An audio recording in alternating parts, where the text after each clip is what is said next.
प्यारे बच्चों, जैसा कि आज के दौर में तुम जानते हो कि हर व्यक्ति एक लाइफ अपना जीने खाने का चाह रहा है कि अच्छे तरीके से हम जीने खाने का काम करें और स्टैंडर्ड लाइफ मेंटेन करें।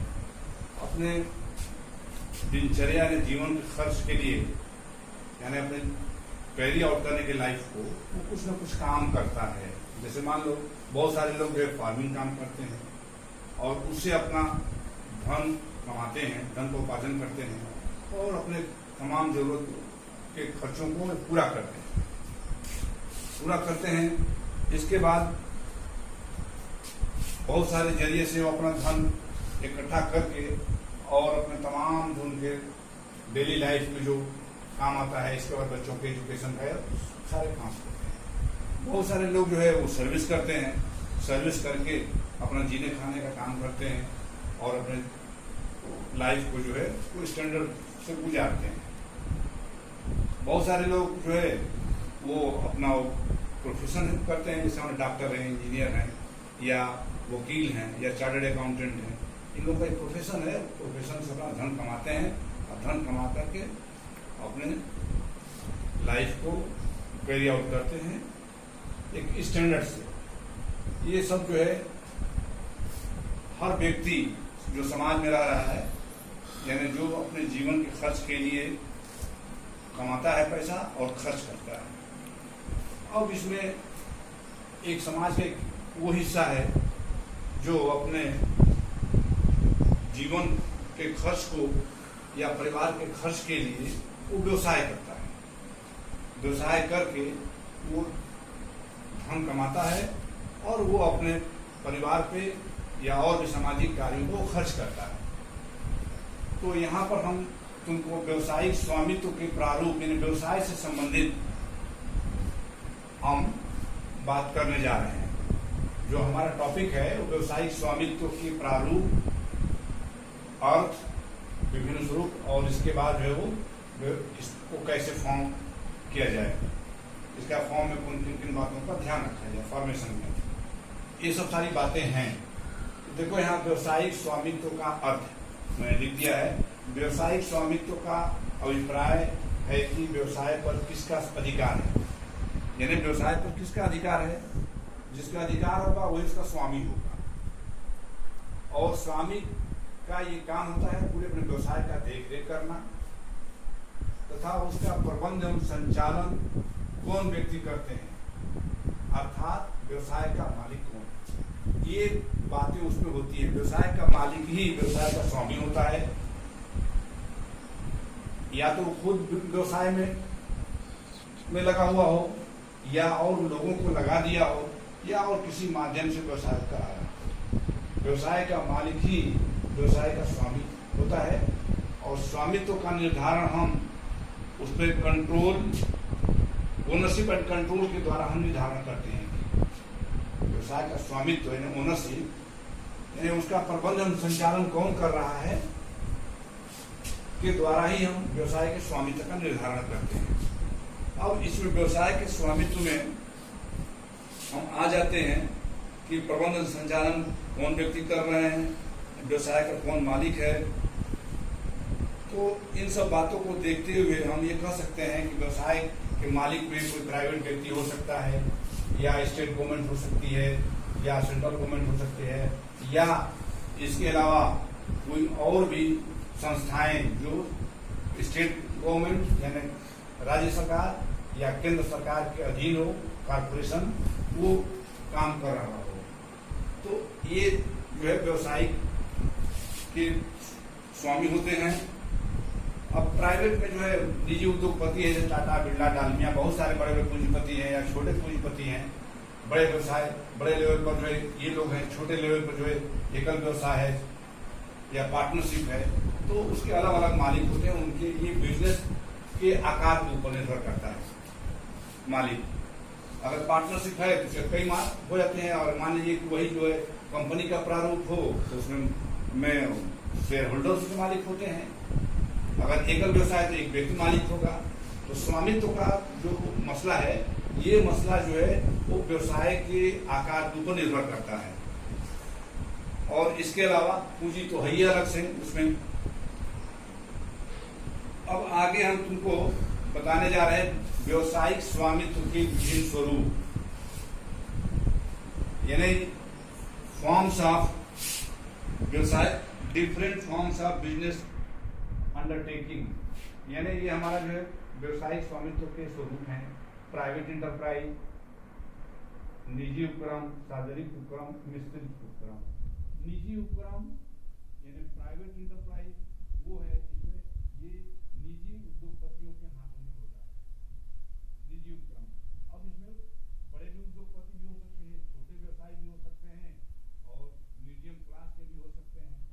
इसमें बहुत सारे हैं, अभी इनके व्यवसाय के आकार के ऊपर ही है। सार्वजनिक उपक्रम, इसमें स्टेट गवर्नमेंट या केंद्र सरकार, स्टेट गवर्नमेंट या सेंट्रल गवर्नमेंट या इसके अलावा जो है वो इन दोनों के अधीन कोई कारपोरेशन है या कोई निगम जो उसको कैरी आउट करता हो, तो उसका जो है मालिक होता है। मिश्रित उपक्रम, यानी मिश्रित उपक्रम वो उपक्रम है जहां पर प्राइवेट और सरकार, यानी वो प्राइवेट उद्योगपति और सरकार दोनों इसमें लगे हैं, उसको बोलते हैं मिक्स्ड इंटरप्राइज। दोनों का इसमें योगदान होता है। इसके अलावा अब निजी उपक्रम में बहुत सारे ऐसे उपक्रम हैं जो कि सहकारी समितियां भी हैं।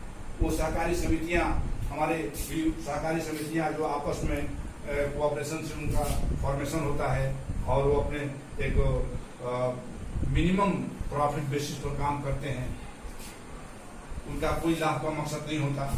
ये निजी उपक्रम में जो व्यवसायी होते हैं, इनका मकसद सिर्फ और सिर्फ जो लाभ कमाना होता है। समाज का सेवा बहुत कम होता है निजी उपक्रम में। सार्वजनिक उपक्रम में सरकार का सेवा भाव का ज्यादा ख्याल रखा जाता है सरकार के द्वारा, और सरकार ये देखती है कि व्यवसाय जो जनता के हित में हो, फायदा उस पर ज्यादा न लिया जाए। मिश्रित उपक्रम में सरकार और प्राइवेट दोनों लोग होते हैं और इसमें जनता के ऊपर ये ख्याल रखा जाता है कि ज्यादा जो है वो जनता से लाभ न लिया जाए।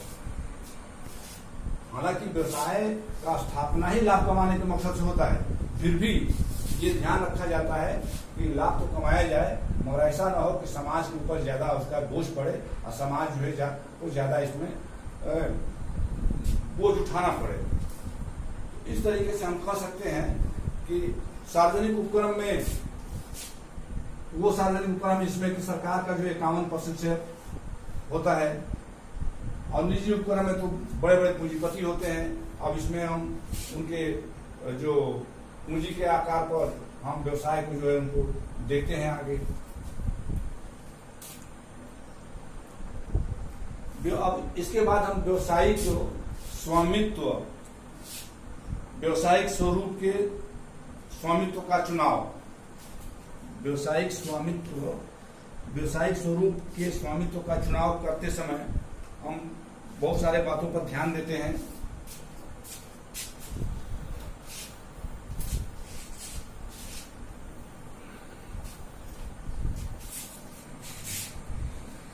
व्यवसायिक स्वरूप के स्वामित्व का चुनाव, इनमें हम व्यवसायिक स्वरूप के स्वामित्व का चुनाव करते समय बहुत सारे बातों पर ध्यान देते हैं। जो भी हमारी निम्न बातें हैं इनको हम पर ध्यान रखते हैं।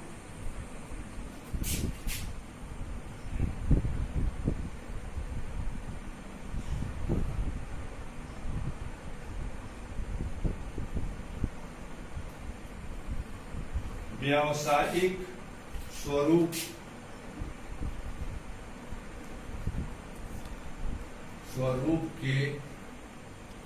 के स्वामित्व का चुनाव,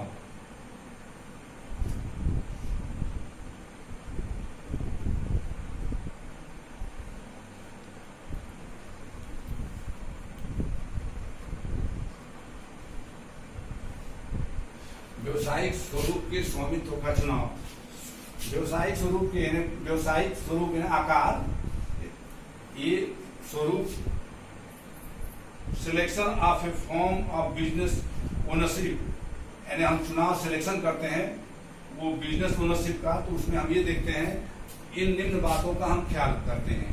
तो पहली बात ये है कि निर्माण में सुविधा, पहला पॉइंट है निर्माण में सुविधा। निर्माण में सुविधा के आधार पर निर्माण में सुविधा।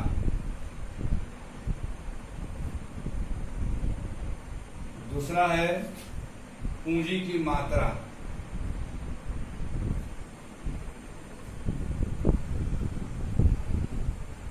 पूंजी की मात्रा।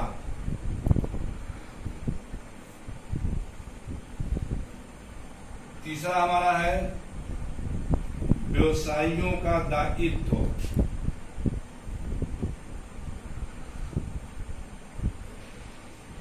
व्यवसायियों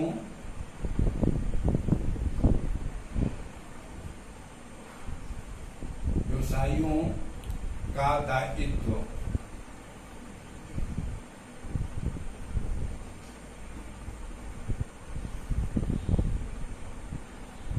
चार नंबर है निरंतरता एवं स्थिरता।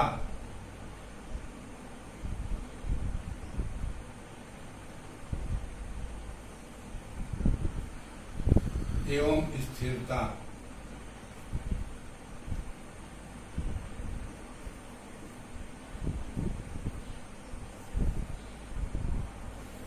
पांच नंबर हमारा है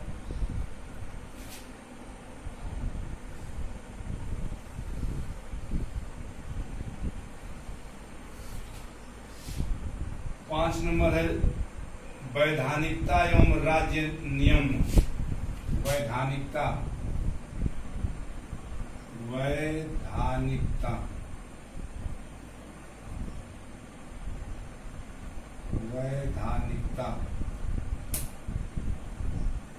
एवं राज्य नियम।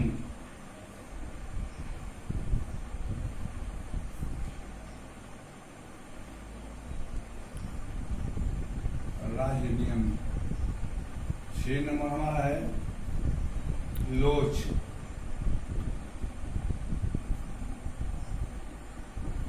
7 नंबर है निर्देशन एवं नियंत्रण।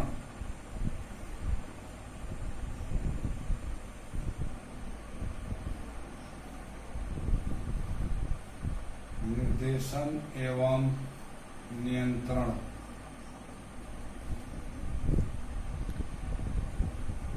निर्देशन एवं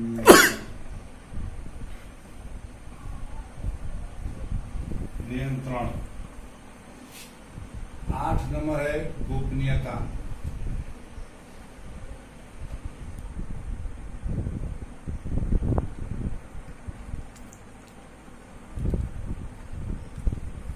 9 नंबर है प्रबंध।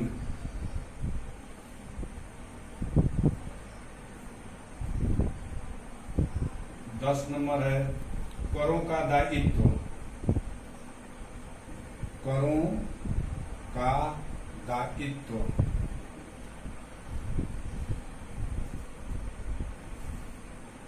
करों का दायित्व। 11 नंबर है 11 नंबर निर्देशन की मात्रा।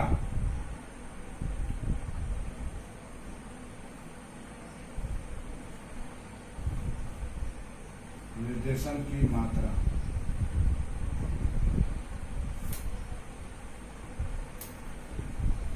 12 उत्पादन का पैमाना।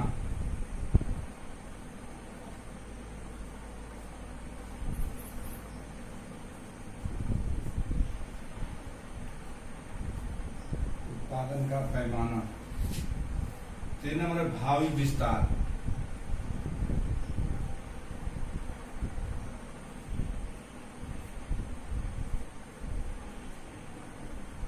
भावी विस्तार। ये हमारे व्यवसायिक स्वरूप के चुनाव, स्वामित्व का चुनाव करते समय इन बातों का ध्यान रखा जाता है। व्यवसायिक संगठन के स्वरूप का चुनाव करते समय हम इन बातों का ख्याल रखते हुए तो व्यवसायिक ओनरशिप के फॉर्म का सिलेक्शन करते हैं कि अब उसमें प्रॉब्लम ये है कि जिस रूट का हम चुनाव करें उसमें सबसे पहले इन बातों का ध्यान जरूर रखें कि ये 13 पॉइंट है व्यवसाय के व्यवसायिक रूप में स्वरूप के स्वामित्व का चुनाव। अब हमको किस तरह के व्यवसाय का स्वामी बनना है, किस तरह का व्यवसाय हम चुने। अगर हमारे पास पूंजी कम है तो उसके लिए एकल व्यवसाय ठीक है, उससे थोड़ा ज्यादा पूंजी है तो फिर जो है हम पार्टनरशिप में व्यवसाय कर सकते हैं, और ज्यादा पूंजी है तो फिर किसी कंपनी का शेयर खरीद करके हम उस कंपनी में एज ए शेयर होल्डर बन सकते हैं और व्यवसाय का लाभ हम ले सकते हैं। इस प्रकार हम ये हमारा जो है व्यवसाय का चुनाव करने के लिए ये इन बातों पर विशेष ध्यान दिया जाता है। अगर इन बातों पर जब ध्यान देंगे, निर्माण में सुविधा, ऐसे व्यवसाय का चुनाव करें जिसको आसानी से हम व्यवसाय का चुनाव व्यवसाय के स्वामित्व का चुनाव ऐसा करें जिसमें कि निर्माण में आसानी हो, जिसको हम आसानी से चला सकें, जिस तरह हम व्यवसाय में अपना टाइम दे सकें, पूंजी लगा सकें और उससे हम फायदा कमा सकें। ऐसा ना हो कि हमारे पास संसाधन कम हो या संसाधन की कोई व्यवस्था ही ना हो पाए और आगे चल करके हमारा बिजनेस फ्लॉप कर जाए। ये सब सारी बातों का ख्याल रखना है। निर्माण में सुविधा, पूंजी की मात्रा, व्यवसाय करने से पहले तो अपने पास जो है पूंजी के बारे में पहले सोच लेना चाहिए कि पूंजी हमारे पास कितना है। अगर क्योंकि पूंजी का अहम रोल है, आज के व्यवसाय में पूंजी का जो रोल है वो बहुत अहम है। बिना पूंजी का कोई व्यवसाय हो नहीं सकता। अगर पूंजी अधिक है तो हम कर भी सकते हैं, किसी के माध्यम से करा भी सकते हैं। अगर पूंजी की कमी है तो हम ही कर सकते हैं व्यवसाय, न तो किसी से करा भी सकते हैं। तो इस तरह जो है पूंजी की मात्रा के बारे में हमको समझ लेना चाहिए कि पूंजी जो है हमारी कितनी है, क्योंकि हम व्यवसायिक स्वरूप के स्वामित्व का चुनाव करने जा रहे हैं। यानी हम कैसे व्यवसाय के स्वामी होंगे, एकल व्यवसाय के स्वामी होंगे, पार्टनरशिप के होंगे या कंपनी के उसके स्वामी बनने जा रहे हैं, तो उसमें हमारी ये सब बातों को पहले ख्याल रखना पड़ता है। 3 नंबर हमारा है व्यवसायियों का दायित्व, यानी उसके दायित्व का निर्वहन हम कर पाएंगे नहीं कर पाएंगे, इस बात का भी ध्यान रखा जाता है। अगर हम निर्वहन नहीं कर पाएंगे तो फिर हम चुनाव सही नहीं कर सकेंगे। चुनाव करने के लिए हमको दायित्वों का निर्वहन के बारे में भी समझ लेना होगा कि हम उस व्यवसाय के दायित्वों का निर्वहन कर सकते हैं नहीं कर सकते हैं, उसको हम चला सकते हैं, उसमें अपना समय दे सकते हैं, या मान लीजिए कि हम उसके जो दायित्वों को पूरा कर सकते हैं। इस बात का भी ख्याल रखना पड़ता है। निरंतरता में स्थिरता, व्यवसाय हमेशा चलने वाली चीज है, व्यवसाय रुकता नहीं और स्थिरता एक कंटिन्यू प्रोसेस है व्यवसाय। तो व्यवसाय जब कंटिन्यू प्रोसेस है तो ऐसी स्थिति में ये भी ख्याल रखना होता है कि कौन सा व्यवसाय हम चुनाव करें, किस रूप का चुनाव करें कि वो हमेशा चलता रहे। ऐसा ना हो कि बहुत बड़े व्यवसाय या ऐसे रूप का चुनाव कर लें हम कि हमारा व्यवसाय ही जो है वो बीच में रुक जाए, बंद हो जाए और फिर हमको जो है लॉस, उसमें हानि उठाना पड़े। ये भी ख्याल रखना है। लोच, व्यवसाय में लोच होना चाहिए कि अगर हम चाहें रूप उसका बदलना या उसमें और हम पूंजी लगाना चाहें या उसमें और किसी को हम शामिल करना चाहें तो उसमें हम बदलाव ले आ सकें। तो व्यवसाय में ये भी इन बातों का भी ख्याल रखा जाता है। निर्देशन और नियंत्रण, व्यवसाय में निर्देशन नियंत्रण वो मालिक का होता है, जो उसका ओनर होता है। तो वो जो है सक्षम है कि वो निर्देशन और नियंत्रण कर सके। अगर सक्षम नहीं है तो फिर व्यवसाय में वो कामयाब नहीं हो पाएगा और उसको लाभ नहीं मिलेगा और लास्ट में उसकी पूंजी डूब जाएगी और हानि उठाना पड़ेगा उसको। तो इस तरीके से ये भी ख्याल रखना है कि निर्देशन और नियंत्रण में व्यवसायी सक्षम हो और पूरे व्यवसाय को वो देख रेख कर सके। अब मान लीजिए छोटा व्यवसाय है तो छोटे व्यवसाय में एकल टाइप का व्यवसाय है तो उसमें व्यापारी जो है अपना देख रेख कर सकता है और आसानी से वो अपना दिन भर के बाद वो अपना फायदा नुकसान देख लेता है। और पार्टनरशिप है तो उसमें कई लोग होते हैं तो अब कई लोगों का निर्देशन नियंत्रण, उसमें कौन क्या काम, किसकी जिम्मेदारी क्या है, कौन दायित्व का निर्वहन करेगा, ये सब सारे बातें पहले तय कर ली जाती हैं। तय कर लेने के बाद ही तो फिर व्यवसाय में उसको भागीदारी दी जाती है। और व्यवसाय का चुनाव करते वक्त इस बात का ध्यान रखा जाता है गोपनीयता। अब व्यवसाय के स्वामित्व का चुनाव करने में गोपनीयता की बात होती है। अगर एकल व्यवसाय का हम चुनाव करते हैं तो गोपनीयता बनी रहती है। पार्टनरशिप में होता है तो एक से उसमें कई लोग हो जाते हैं तो गोपनीयता जो है वो नहीं रह पाती या बहुत मामूली रह पाती है, इसलिए कई लोग हो जाते हैं। अब मान लीजिए वही जो है कंपनी का प्रारूप अगर रूप धारण कर ले तो और गोपनीयता नहीं रह जाती उसमें। इस तरीके से व्यवसाय में ये भी ख्याल रखा जाता है कि व्यवसाय के स्वामित्व का चुनाव करते वक्त कि उसमें गोपनीयता बनी रहेगी, लाभ हम कितना लेंगे नहीं लेंगे, किस रेट से हम अपने सामान को मार्केट में बेचेंगे नहीं बेचेंगे, ये सब सारी बातों के लिए गोपनीयता का भी होना जरूरी है। क्योंकि आज का जो युग है वो कंपटीशन का युग है। आज का युग जो है वो कंपटीशन का युग है। हर आदमी, हर व्यापारी दूसरे व्यापारी से वो चाहता है कि हमारे तरफ लोग जो आकर्षित हो, हमारे व्यवसाय के सामान को ज्यादा लोग खरीदें। तो उसके लिए क्या होता है कि अब उसके मेल, सामान के मेल या और पूंजी की जरूरत पड़ती है। तो जब ज्यादा पूंजी की जरूरत पड़ेगी तो अगर लोगों की उसमें पार्टनरशिप या और लोगों की भागीदारी बढ़ेगी तो गोपनीयता भंग होगी। ये सब सारी बातों पर ख्याल रखा है। प्रबंध, मैनेजमेंट का जहां तक मसला है कि छोटा व्यवसाय है तो व्यवसायी जो है एक ही आदमी, एक ही व्यक्ति अपने व्यवसाय को मैनेज कर लेता है, देखभाल कर लेता है और देखने के बाद जो वो लाभ या हानि वो निर्धारण कर लेता है।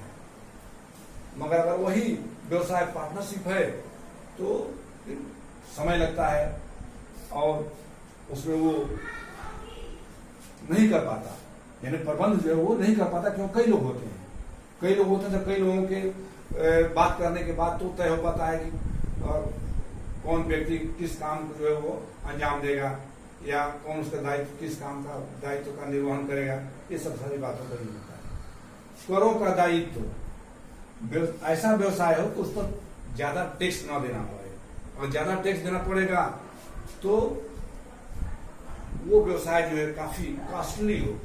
तो चुनाव करते वक्त ये भी ख्याल रखा जाता है कि व्यवसाय में एक टैक्स देना पड़े, इस तरह का व्यवसाय हो। ऐसा ना व्यवसाय हो कि जिसमें मैक्सिमम का प्रॉफिट टैक्सी में चला जाए तो फिर उसको लॉस सहना पड़ेगा और वो व्यवसाय में अपने व्यापार में कामयाब नहीं होगा। निर्देशन की मात्रा, कितना वो टाइम उसको डायरेक्शन दे सकता है, कहां तक वो किस हद तक जाकर के व्यवसाय पर अपना वो निर्देशन रख सकता है, यानी डायरेक्शन दे सकता है, कर सकता है, इस बात का भी ख्याल रखा जाता है। अगला पॉइंट है उत्पादन का पैमाना। उत्पादन का पैमाना, अगर बड़े छोटे लेवल पर अगर मान लिया हमने तो बिल्कुल उत्पादन करना चाह रहे हैं, बहुत छोटा सा है, तो हमारे एकल व्यवसाय करके अपना उत्पादन करके अपना देख कर सकते हैं। मगर अगर बड़ा व्यवसाय है तो बड़े व्यवसाय में जैसे मान लीजिए कि वो है उद्योग है, तो उद्योग में क्या है, जैसे मान लीजिए स्टील का कारखाना है, या मान लीजिए कि आप वो जो है वो आपका सीमेंट उद्योग है, स्टील उद्योग है, या मान लीजिए फ्लोर आटे का उद्योग है, बहुत सारे उद्योग हैं। तो उन उद्योगों में जो स्वामित्व का चुनाव होता है, ये अब बड़े पैमाने पर हमको ये उत्पादन करना है तो फिर हम जो है कंपनी टाइप के प्रारूप का चुनाव करेंगे या हम उसी तरह से का व्यवसाय अपनाएंगे।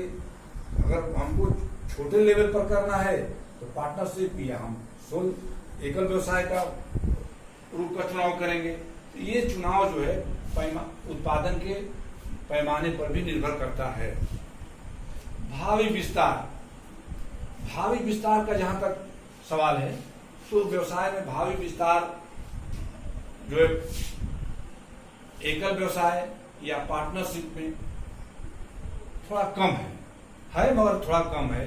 मगर कंपनी यानी बड़े उद्योग में भावी विस्तार की संभावनाएं ज्यादा है, इसलिए कि उसमें पूंजी ज्यादा लगता है और उसमें अच्छे एक्सपर्ट मैनेजमेंट के लोग होते हैं, मैनेजिंग डायरेक्टर या बहुत सारे जो अच्छे लोग जो आज के दौर में जो मैनेजमेंट से निकल करके आ रहे हैं, मैनेजमेंट के कोर्सों करके उसमें लगे होते हैं और वो मार्केट सर्वे करते हैं, मार्केट में किस चीज़ की खपत है, कैसा है, उसका क्या किस तरह की क्वालिटी होगी, उसका प्राइस कितना तय किया जाएगा, ये सब सारी बातों को तय करते हैं और वो अपना एक स्टडी करते हैं।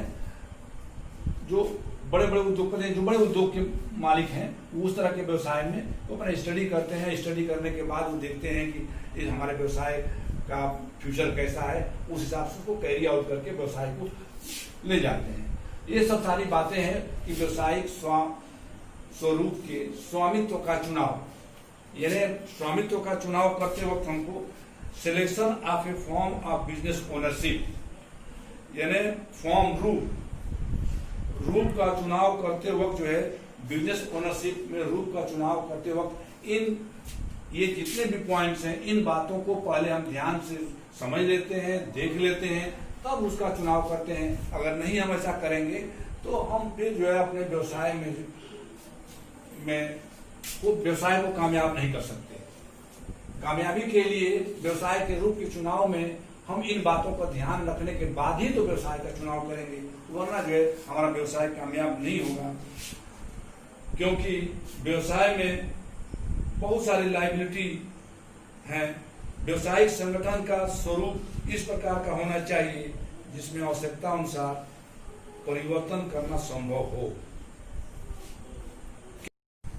अब इसके बारे में हम तुमको ये बताने चाह रहे हैं बाद जो जैसे लिखा है 5वां पॉइंट है वैधानिकता राज्य नियम। तो वैधानिकता और राज्य नियम के बारे में है लीगलिटी एंड स्टेट रेगुलेशन। प्रत्येक समाज एवं राज्यों के व्यवसाय से संबंधित नियम समय समय पर परिवर्तित होते रहते हैं और उसी के हिसाब से व्यवसाय का चुनाव करना चाहिए।